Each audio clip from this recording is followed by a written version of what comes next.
Au nom de l'ensemble de la corporation et en mon nom propre, soyez tous les bienvenus dans cette célébration de la Journée mondiale de la liberté de la presse.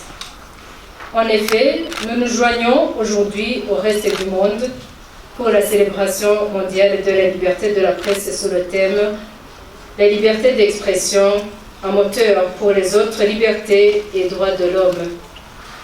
Pour la 30e fois consécutive, la proclamation par l'Assemblée générale des Nations unies d'une journée internationale de la liberté de la presse, l'occasion nous est offerte d'évaluer le niveau de respect des engagements des uns et des autres en faveur de la liberté de la presse. Cette importante activité se place également sous le signe d'une auto-évaluation des professionnels des médias par rapport au respect des principes éthiques et déontologiques qui régissent notre profession, de défendre l'indépendance des médias ainsi que la sécurité des journalistes.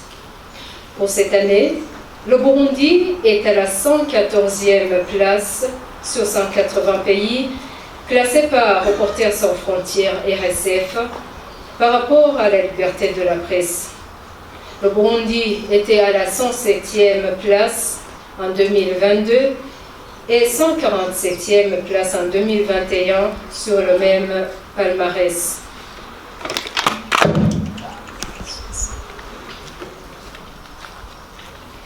Distingués invités, mesdames et messieurs, chers collègues, le monde est aujourd'hui marqué par une évolution rapide dans le domaine des médias grâce au développement des nouvelles technologies de l'information, de la communication et le triomphe des médias sociaux.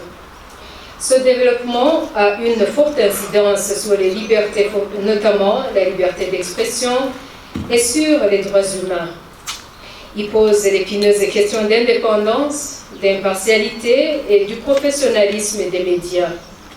Ainsi, la désinformation et les fake news, surtout en ligne, entraînent de graves répercussions sur le travail des journalistes et des médias, censés œuvrer pour la paix, la démocratie, l'état de droit, la promotion et la défense des droits humains.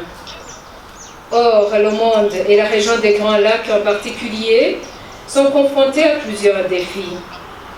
Conflits et violences endémiques, inégalités socio-économiques et persistantes, des crises environnementales et problèmes de santé pour tous, l'accès au bien-être minimal et aux services de base, pour ne citer que cela.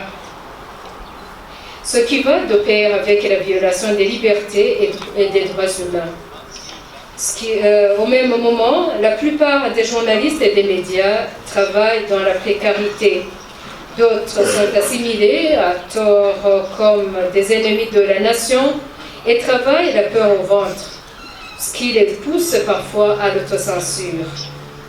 Distingués invités, mesdames et messieurs, chers collègues, les relations entre les professionnels des médias et les responsables gouvernementaux se sont améliorées ces dernières années grâce aux initiatives de rapprochement, de compréhension mutuelle et même de solidarité professionnelle.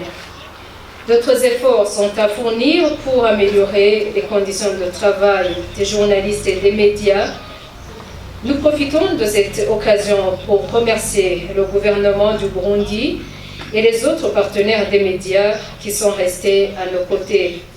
Cependant, à certains responsables publics, surtout du niveau périphérique, nous demandons davantage de disponibilité à répondre aux questions des journalistes. Après tout, nous travaillons tous pour l'intérêt du pays.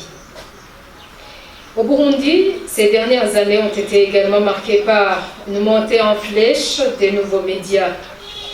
Il n'y a rien de mauvais, sauf que certaines personnes se déclarent journalistes ou propriétaires de médias juste pour avoir créé une page Facebook, un compte YouTube, un compte Twitter et ainsi de suite, ce qui se répercute sur la qualité du travail.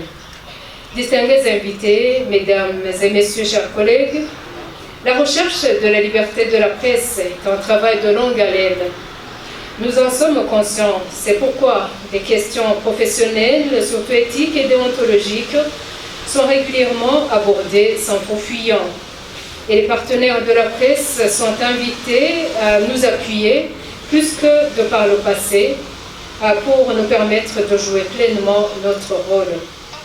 À chaque instant, chacun doit s'interroger à la manière de Mike Godwin qui disait « Je m'inquiète pour le jour où, dans 10 ou 15 ans, ma fille me demandera « Papa, tu faisais quoi quand ils ont censuré la liberté de la presse sur Internet ?»